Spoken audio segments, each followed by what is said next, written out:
All right, welcome everyone to another episode of Football Focus Weekly. I'm the Pet Man, Matt Morrow, and we're starting out tonight with my good buddy, uh, Josh Sims Kroll, former coach at Christ the King. And what we're going to do tonight to start out is kind of have a little bit of a debate on football in the spring. Coach Kroll has copiously taken a ton of notes and plans to destroy me after I call him out on Twitter. Oh, So, man. me being the gentleman I am, I'm going to let Coach go first before I try to pick myself up. Well, Coach, man, how you doing, man? How you doing today? I'm good. How you doing, man? I'm doing good, man. Can't complain, man. Glad to be on here today, man. So, as everybody knows, late yesterday, I had an epiphany of sorts that spring football actually might be a valuable option. So I kind of sat down and thought about it and looked at some situations, looked at some options, thought about what it would look like. Last week's show, we talked a little bit about what the difficulties of trying to have football this year would look like, and I think across the board, we all kind of said, it's kind of looking shaky.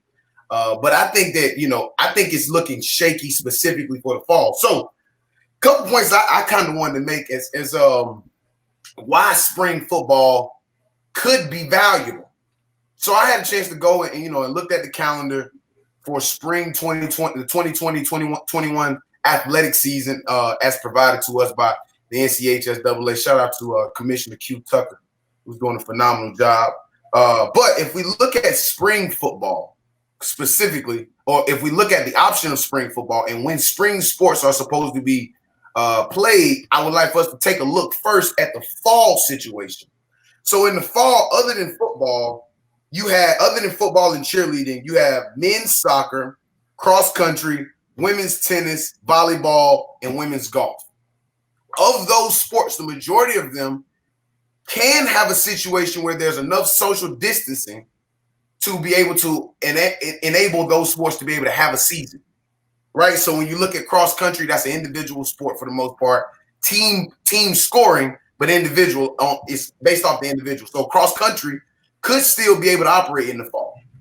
When you look at women's tennis, another thing, individual sport. Except when you get in doubles, there's enough distance in between them two, even when they get in doubles, where you can still have a season.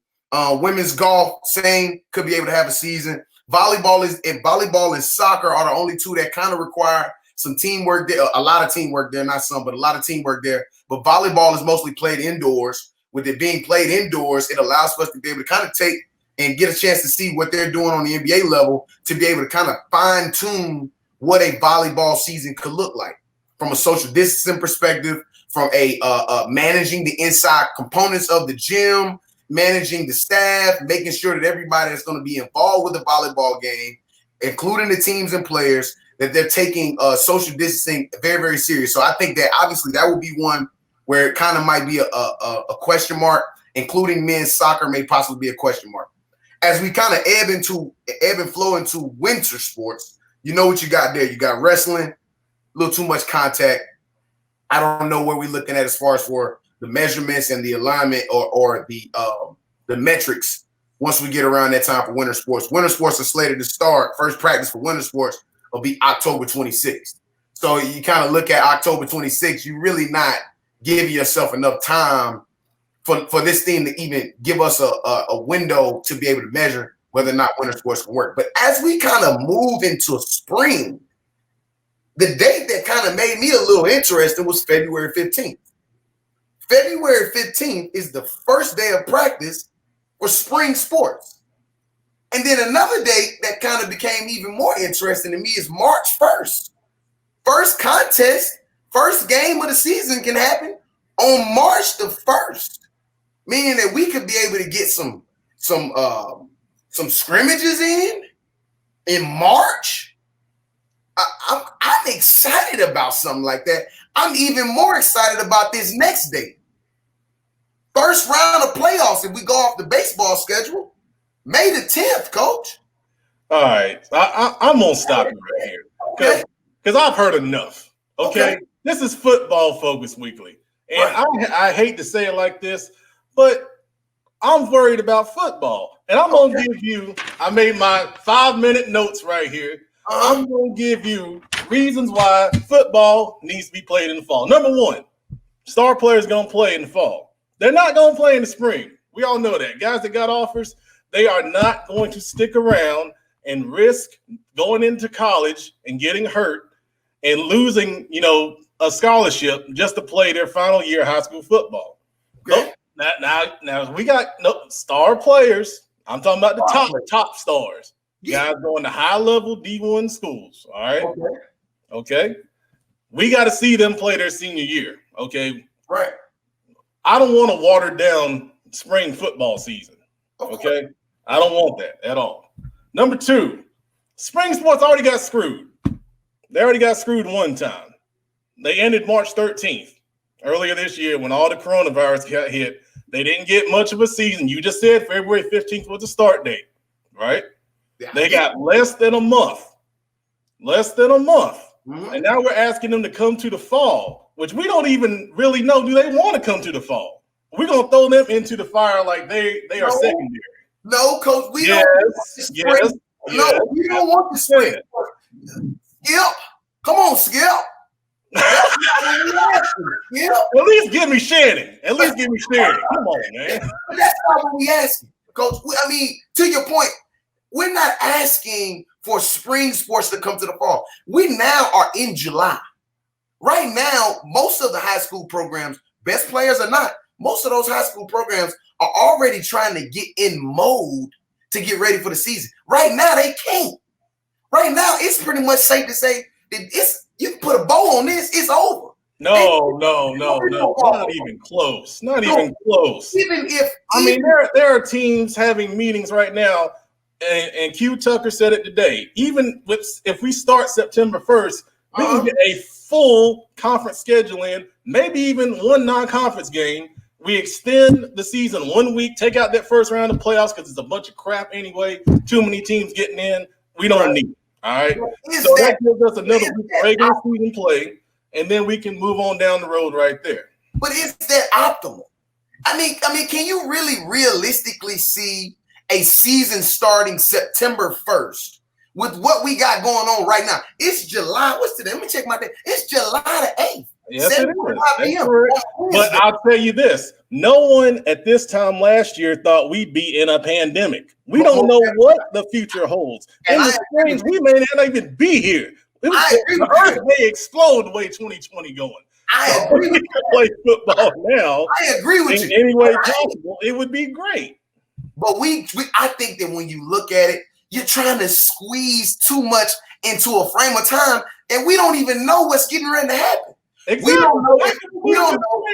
If we move to the spring and it gets worse, then we have no football, and then we all are angry about that. The governor doesn't even know what's getting ready to happen next. Well, exactly. We got down the road possibly, and then we're gonna lose it all. We got Miss Q Tucker, who's one of the most advanced minds as it pertains to. I love her. Yes, she's one of the most advanced minds. But we heard her today. She literally had to come out today and basically just tell people, enjoy yourself while you can. That ain't nothing that would make me feel like there's gonna be some football. Enjoy yourself, and I got all we can argue a delivery of messages. I got all the love in the world. I got all the love in the world from this Q. But I'm gonna say what everybody don't want to say. We ain't playing no football in the fall. Let's just go on and call it. I don't think it's too early. It's too early to give up. I mean, we got people, professional people, recommending kids be in school right now. The Noted Educational Association came out and said that. Yeah, but we got your president that came out. We got the president of the United States came out today. No, we don't mention that on this show. I mean, but he did. Not that I feel any type of way before anyone says. I understand, but he did come out and threaten. He did come out and threaten to possibly cut funding for schools if kids ain't going to school. Yeah, but opening school and opening the season is two different things. right now, we got too much that's at stake right now. We don't have enough to be able to kind of figure out before we can even. We got counties right now currently that's pushing back their dates to late July. Yeah, that's true. What about these? I'm saying we got time to push it back even more, and we still have time to get in a good 7-8 games for the playoffs. Okay. 3-4 games in the playoffs if you advance that far, and we still have time to get in a good season. Kids want to play. We got to find a way to make it happen. Coach, when do you want? Number three. Well, wait. When do you want the state championship to happen? It's not hot in the fall. I gave you, Coach. I gave you your time. But I'm saying, do you want the state championship game to happen during Martin Luther King Jr. holiday? We start that. See that right there. All right. Point three. It's not hot in the fall. We can't play football championship games in the playoffs when it's 80 and 90 degrees outside. You mean it's not hot in the spring? You mean the spring is not hot? Oh, spring. Well, whatever I said. Yeah. All right. So, all right. Point four. Okay. Keep everything on schedule for dual sport athletes. We got a lot of our best football players play other sports. We start moving things around, it's going to get to a point where they're going to have to make some tough decisions. Usually football players, they're on a good team. They play into the playoffs. They miss a little bit of early basketball, and then they go into the basketball season. Now we moved that to the spring. We got basketball players. Possibly we don't even know about basketball. That's a whole nother conversation. Exactly. But we got basketball players, going to be playing into, their playoffs, and then they're going to be losing football time. So that goes back to my first point. We're losing star players to basketball now by moving it to the spring. And then, like I said earlier, number 5, we don't know what the future holds. We don't know. No one could predict this pandemic coming. That's right. Which is why I'm advocating for us, and I want the whole world to hear this. Now I'm gonna get as close as possible to the screen as I can. I want the whole world to hear today that Coach Crowell is advocating for us to plan for the future rather than planning for the now, because we don't know what's getting ready to happen right now. But we can put in an official. I think we got a better idea of what's happening now than we will next February or March. I think we got a better idea of what's happening now than we did 3 months ago. All right. So, okay, I want to debate. All right. No way, man. All right, let's take it to the panel. I didn't even get to articulate my point. All I talked about was dates. You had 7 minutes, Coach. All I talked about was dates. In that 7 minutes, what's more advantageous? When would you like to have the state championship game, Coach? That's my question to you. You want to have a state championship game when kids, you want kids practicing for the state championship and for the playoffs over winter break? Is that optimal? Nothing's optimal right now. That's what we're talking about. So that's why we're talking about it. What's optimal? Plan this thing out. Let's bring a resident expert here, Coach McClamrock. What's up, Coach? Well, I'll tell you, I think there are some great points you guys brought up. Here are issues I have. Number 1, and Pep said this, baseball and track guys. They've already missed 3/4 of their season last year. How much are they going to miss again? Number 2, we got a lot of multi-sport athletes in 1A school, 2A schools, small 3A schools. They depend on multi-sport athletes, guys that play 2 and even 3 sports a year. The next problem that I see, officials. If we play baseball and track and football all in the spring, how are we going to get officials out there? Most of the officials officiate all 3 seasons. Next issue I have, budget finances. We all know that football pays the bills. If there's no football in the fall, how many team stores, how many businesses, how many of these representatives that we buy stuff from are going to let money float for 6 months? At Central Cabarrus, I had to have money in the bank for every single penny that I spent. We weren't allowed to float things even from July until September, when I knew I was going to have my big money maker in August. And then lastly, Pep said it as well, Hey, you got the best players in the state potentially not playing. Mid-year guys who are going to be gone, they're going to be out. And colleges not allowing their guys to play. We've seen the East-West game change dramatically over the last 10 years because colleges no longer wanted their scholarship players to play in a game in July. And so now you're going to say a college scholarship player for a Division I school or FCS school or a Division II school is going to allow their guys to play tackle football until May or June? I don't know. That being said, I hope there's football. Coach. Well, we gotta look at it like this, Coach. And I thank you for your response there, Coach. I like us to be able to have engaging conversations like this. When I look at the situation and the opportunity, you all bring up some great points, but I gotta just break those points down. When we're looking at the funding opportunities, and we're looking, first of all, looking at the cost that comes with referees and officials. Football is played on 2 nights during the week, Thursday, Friday. As an athletic director, can I find a way to be able to make the money that I'm going to make from baseball and make the money that I can make on Friday nights? The beautiful thing about having football in the spring, as it pertains to these coaches and how the coaches feel, is you never get this lag. You never get a lag for your student athletes. For your guys that you got coming in the fall, now you getting them fresh and clear. You getting them fresh off of playing football, and a lot of these guys are able to easily transition what they did in the spring right till time when it's time to go to camp for their freshman year in college. Now, for my mid-year guys that's going to leave, that's a situation where you're looking at it like, as a coach, do I want to see watered down or do I want to see a diminished version of high school football in the fall, or possibly a shortened season, or a situation where we don't necessarily know what's going to happen? We don't know how many officials have tested for the coronavirus. If they tested positive, how many of these guys are even willing to take the chance to come out there and and officiate? Do we know if they even want to? So the conversation about budget, I take the Allen Iverson approach. Budget, if there is no football, if there's a watered down version of football, if there's a diminished version of football where you can't have but so many people in the stands anyway, so many people can go to the concession stands anyway, so many people can buy from the team store anyway, then you already are hurting yourself anyway. So you pretty much looking at it from, you got to look at it as a glass half full, a glass half empty. You darned if you do, you darned if you don't. I think that spring works better because we can put out a comprehensive plan that would allow for us to be able to put the schedule together where football and baseball and track coexist. Now, that leads me to my singular point. Life is about choices.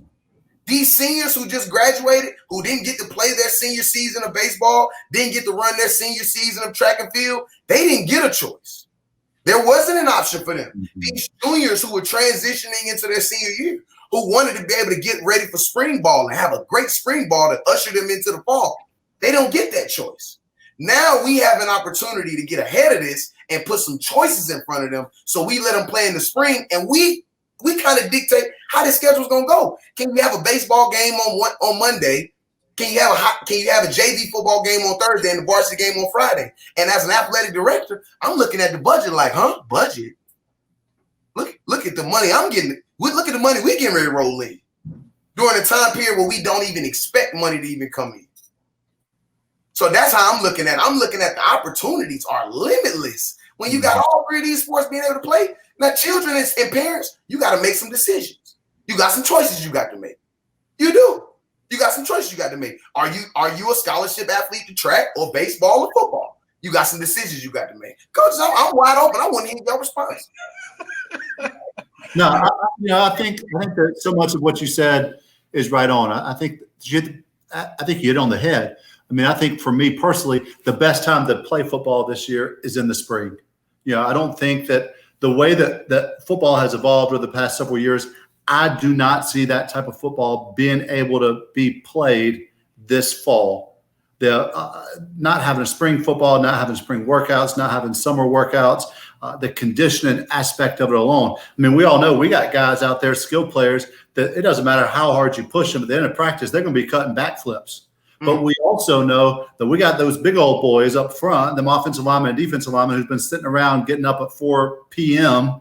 staying up till 4 a.m. on FaceTime and whatever else they're doing, eating bonbons and Cheetos.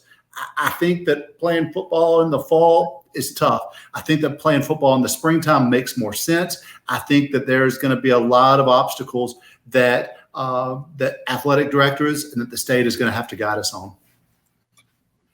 All right, let's bring in Coach Billups on this. Let's get your thoughts, Coach. First of all, that was terrific. That was wonderful. The biggest thing for me is safety. If we could play in the fall and be safe and it's well thought out plan with Miss Q Tucker, she basically said she got away on the governor. She has a plan A, she has a plan B, she has a plan C. Plan B, be a little bit more difficult. You got to work with stuff like that. I think that's the October 1st start date that we all been hearing about. It's tough. We all get into these debates about about the top tier scholarship athletes. They're good. They're set. All them guys are committing. We're talking about the lower guys, the seniors who out there trying to get these little schools look at them and get these offers. Now, that's the ones who is more important for. This is the season that's more important. Evan Pryor don't need his senior year. He wants to play because he know he's going to go out there and possibly compete. Power, Drake, all these big names. We all keep on bringing these big names up, but I think of the Darren Rices, the Jay Snap, the Sung Yates, all them guys. These guys that, they're starting to get some fire underneath their names and stuff like that. What about them guys? Here at West Shaw, we got a quarterback who haven't played in a year. He's coming back. He want to make some noise, and y'all know how I've been saying about this quarterback. Even though I coach DBs, I'm a big defense guy. It's hard for a quarterback to get their name out. So I agree with the guy at Hopewell and the other quarterback transfer, reclassing. You got to, because you got to make sure you get some good film out. So, I understand about, playing right now. I understand about playing in the spring. I just want to be able to play in a safe manner that we can tell these parents that, hey, your kid's going to be good. It's just like I used to tell them in the military. I can't, when we deploy, I can't promise that he's going to come home. I can't promise you that. But I tell you, he don't be safe and sound in my guidance. And that's all we can do. Sergeant Billups. Those are some great points. You brought in several points about like reclassing. We saw the 2 quarterbacks go to Christ School in Asheville. That might be a trend, for some of these guys that, miss out on a full season or miss out on football altogether. So that's a very good point right there. Yeah, right now, that ethos that all the coaches, we talk about, we get in for the kids, you're going to be challenged now. Or you're really for the kid. Yeah. I know where I'm at, we're for the kids. If a kid come to me and say, hey, I got to do this, I'm like, hey, you got to do it. I respect it. I support it. I understand. And right now, it's not even about them big time guys. I know Crowwood yelling, hooping, and hollering. I love that. That's my brother. Right now, we need to think about these guys who are trying to get their name out, who got good film, who got decent film, and they don't know they're going to the Coastals, the Furman. They don't know it. They're the in-between guys. So that's the biggest thing. So, I want to see Evan Pryor. I want to see the Drake Mays. You want to see all that. Evan Pryor probably don't tear our conference up. I still want it. Everybody, I'm a warrior. You want to face the best of the best. But I understand if we got to move it, this is not being moved because a bunch of people in Raleigh do not want to play. Q Tucker, she want to play. She wants to be Roe. Yes. She never been like that. If they can avoid moving the season, if they can avoid flipping that around, they will take every precaution to not do that. I totally agree with that. Let's go to Cherie Glenn and get her perspective here. So I was actually torn with in this debate because, like everyone said, you guys both made, really valid points. Me as an outsider, though, I'm specifically coming from a place of safety for these players, and nothing else. I don't know anything about coaching. All I know is what I see on Friday nights. I would love to see football this fall, but I don't see how that's gonna happen with everything that's going on, you know, especially, you know, with people not even going back to it, not wanting to wear masks and stuff. And, you know, but then they want to cry about not having a football season this fall. So, you know, I'm hoping that, you know, we can have some sort of resolution. Either way, I didn't think about the fact that, you know, you do have multi-sport, you know, players who are going to want to, you know, play in every sport that they can, especially if they're seniors trying to, you know, get all the memories and, you know, all that stuff that they can before they leave. So, you know, I want to see football this fall. I still don't think it's going to happen. And so, you know, I'm still kind of pulling for the spring ball. That's okay. You ain't gotta be on my side. I ain't mad at you. Next All time. right, let's bring in the man behind the camera, on camera, Brandon Black. Last shot on this one, buddy. Well, everybody brought up some great points, and you can make the argument either way. I will say that spring ball is better than no ball for sure. But I would like to see every precaution that can be taken to try to get fall football going. I would like to see it happen because there's going to be a lot of trickling effects if you have to play in spring. Think about it.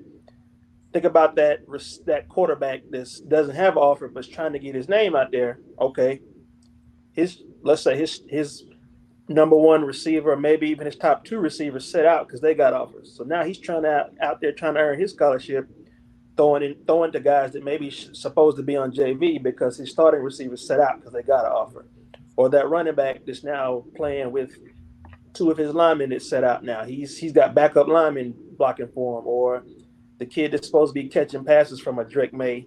Now he's got some sophomore now that should have been on JV. That's how he's trying to catch passes and earn his keep now. So there's going to be some of after effects, and then you got to think about the quick turnaround spring ball would be going into 2021. I mean, let's say a guy injures a knee or something like that. Well, he isn't going to have much time at all to rebound and try to get ready for next year. So he's a couple months at most. So if you play in the spring, you might be impacting the 2021 season as well. Preach, my brother. Preach, my brother. Thank you. All right. Group wrap up on that shot. All right. So here's the thing, guys. I still think I won the debate. Coach Grohl thinks he won the debate. But at the end of the day, we all want football one way or the other. Okay. Whether it's spring, whether it's fall, we want to have it, man. And in all fairness, you know, it's got to be done in the safest way possible. So if these experts can get together and say, okay, it's safe to play in the fall, by all means. If they say we got to wait and it's safe to play in the spring, then by all means, you know, we'll support it 100%. That was great perspective, great topic on that discussion there. All right, so let's go to the next one.